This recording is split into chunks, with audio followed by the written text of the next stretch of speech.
राजस्थान सरकार के 1 साल होने पर बीजेपी ने प्रेस वार्ता। मंत्री नागर ने कहा, कांग्रेस सरकार ने अंबेडकर का बार बार किया अपमान। राजस्थान सरकार के 1 साल होने पर बीजेपी के द्वारा प्रेस वार्ता की गई। मंत्री हीरालाल नागर ने प्रेस वार्ता की। प्रेस वार्ता में बताया कि सरकार के कार्यों की किस प्रकार 1 साल सरकार ने अपने बजट में की गई घोषणाओं को लगभग पूरा कर लिया। बूंदी को एक्सप्रेसवे की सौगात दी गई। मंत्री ने बताया कि बीजेपी सरकार हमेशा बाबा साहेब भीमराव अम्बेडकर के समर्थन में रही। कांग्रेस सरकार ने अम्बेडकर का बार बार अपमान किया। बीजेपी के द्वारा अम्बेडकर के स्टैचू बनाने का काम मोदी सरकार के द्वारा किया गया। इस कार्यकाल में वजन लालजी के नेतृत्व में करी है। और आज आप देख रहे हो, बूंदी जिले को ले लीजिए। बूंदी जिले को आज ये 8 लेन की एक्सप्रेस वे की जो दिल्ली से बड़ौदा मुंबई से जुड़ने की सौगात मिली है, वो हमारी डबल इंजन की सरकार की वजह से मिली है। केंद्र में सरकार है, राजस्थान में। और यही नहीं, हमारे प्रधानमंत्री जी के नेतृत्व में, मुख्यमंत्री जी के नेतृत्व में जिस तरह से बूंदी जिले का विकास होगा, आने वाले समय में बूंदी जिला पर्यटन का एक बहुत बड़ा केंद्र बनने वाला है। यहाँ की चाहे वो नगरीय हमारी विकास की योजनाओं को ले लो, हमारे यहाँ से रामगढ़ विषधारी में जिस तरह से टाइगर आज 6 टाइगर से ज़्यादा हो गए हैं और 3 टाइगर और छोड़े जा रहे हैं, तो यहाँ की चिंता निरंतर हमारी सरकार कर रही है। हमारे यहाँ से सांसद, लोकसभा अध्यक्ष बूंदी के लिए पर्यटकों का एक बहुत बड़ा आकर्षण का केंद्र। दिन में बिजली नहीं मिल रही है सर किसानों को हम दिन में बिजली दे रहे हैं। जहाँ पर हमें उपलब्ध हमारे पास जीएसएस की क्षमता है, वहाँ दिन में दे रहे हैं। जहाँ पे हमारे पास उपलब्ध क्षमता नहीं है, वहाँ हम क्षमता बढ़ा रहे हैं। वहाँ पर नए जीएसएस बना रहे हैं। आपके यहाँ हमने 220 केवी का नया जीएसएस कर दिया, 120 कर दिया। तालेडा की क्षमता बढ़ा दी। ये सब चीज़ हम कर रहे हैं। आपके पास में ही आज साई माधोपुर में भी, जहाँ से यहाँ 132 की लाइट आती है, वहाँ समय शायद वहाँ भी नए जीएसएस खोल रहे हैं। हम नगर में 400 का जीएसएस ला रहे हैं, नगर नेनुआ भी वहाँ। तो ये सब काम कर रहे हैं, तब जाके हमारी क्षमता बढ़ेगी ट्रांसमिशन की, तभी जाकर के बिजली मिल पाएगी। और आने वाली अगली रवि के पहले हम सारे किसानों को दिन देने वाले हैं। इसकी घोषणा तो फिर में डेपुटेशन का बड़ा खेल चल रहा है सर। राज्य सरकार ने चिकित्सा विभाग में डेपुटेशन का बड़ा खेल चल रहा है। जो भी चिकित्सा विभाग की अगर कोई शिकायत होगी तो उसको दिखवाएंगे। मुझे इस बारे में अभी कुछ आपके पत्रकारों को पता देखते हैं कि क्या कारण है, क्यों अगर वो किसी बेवजह उसको लिस्ट करने के लिए मंत्री जी से बात करते हैं, अगर आवश्यक नहीं है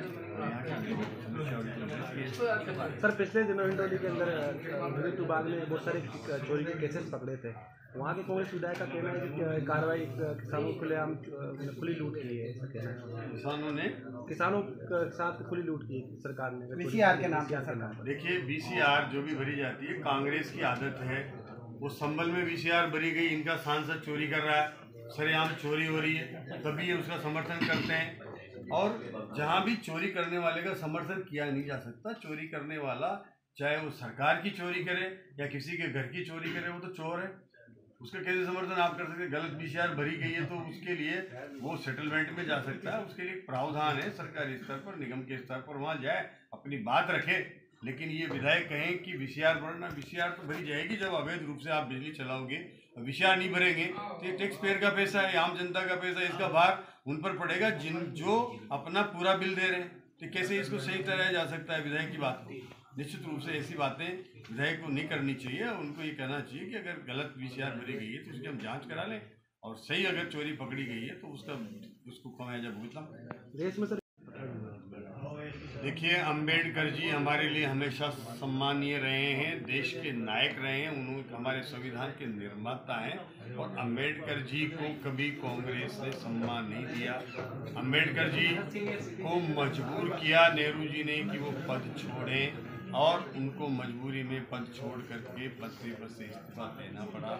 वो चुनाव लड़े, उनको टिकट नहीं दिया, चुनाव लड़े, उनका विरोध किया। कांग्रेस ने उनको दोनों चुनाव में हराने का काम किया। कांग्रेस किसको से हितैषी मतलब अम्बेडकर जी की हितैषी बनने का काम कर सकती है? उन्होंने कभी अम्बेडकर जी को सम्मान नहीं दिया। अगर उनको भारत रत्न दिया तो प्रधानमंत्री अटल बिहारी वाजपेयी के नेतृत्व में भारत रत्न देने का काम अटल जी ने किया। 5 जगह जहाँ अम्बेडकर जी रहे, चाहे वो नागपुर हो, चाहे वो मतलब मऊ हो, चाहे दिल्ली हो, इंग्लैंड हो, वहाँ के उनको विकसित करने का काम हमारी सरकारों ने किया है, नरेंद्र मोदी जी ने किया है। और उनको निश्चित रूप से स्मारक बनाए वहाँ के, ये हमने बनाए, हमारी सरकार ने बनाए हैं, नरेंद्र जी मोदी ने बनाए। कभी कांग्रेस ने एक भी स्मारक अगर उनका अम्बेडकर जी का बनाया तो बता दो। इन्होंने स्मारक बनाए इंदिरा जी के, नेहरू जी के, राजीव जी के।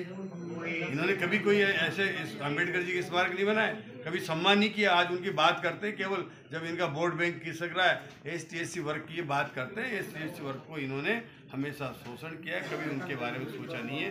मैंने अभी आपने से वहाँ बताया था अभी भी कि जिस तरह से अशोक जी गहलोत ने इनके बजट में 2021-22-23 के बजट में जो घोषणाएं थी, जो SC/ST के लिए बजट था, उसमें से लगभग 10,000 करोड़ का बजट तो इन्होंने अनुपयोगी रख दिया, उपयोग ही नहीं किया। आज उनका उपयोग करते तो उनके बच्चों को उनके आगे बढ़ने में, पढ़ाई करने में कई सुविधा मिलती। ये किस मुंह से अम्बेडकर जी के जैसे बनने की बात करते हैं? इनको कोई अधिकार नहीं। भारत रत्न अटल बिहारी वाजपेयी जी के 100वें जन्म दिवस पर एकत्रित हैं। मैं सभी को पहले तो अटल बिहारी वाजपेयी जी के जन्म दिवस की 100वें जन्म दिवस की शुभकामना देता हूँ। और आज का जो ये हमारा 1 वर्ष का कार्यकाल रहा है और उसमें जिस तरह से 1 साल बेमिसाल आप सब ने देखा है कि सरकार का जो पहला बजट आया और उसमें जिस तरह से सरकार ने बजट में हमारे यशस्वी मुख्यमंत्री जी ने जो योजनाएं दी, वो विपक्ष को बिल्कुल भी ये आभास नहीं था कि इस तरह का कोई बजट पहली बार जो मुख्यमंत्री बने वो दे सकते हैं।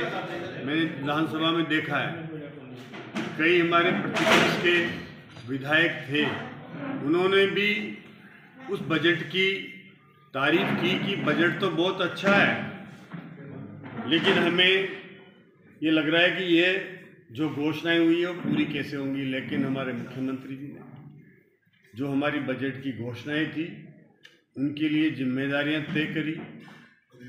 प्रभारी मंत्री हों, प्रभारी सचिव हों, उनको तुरंत जिलों में भेजा।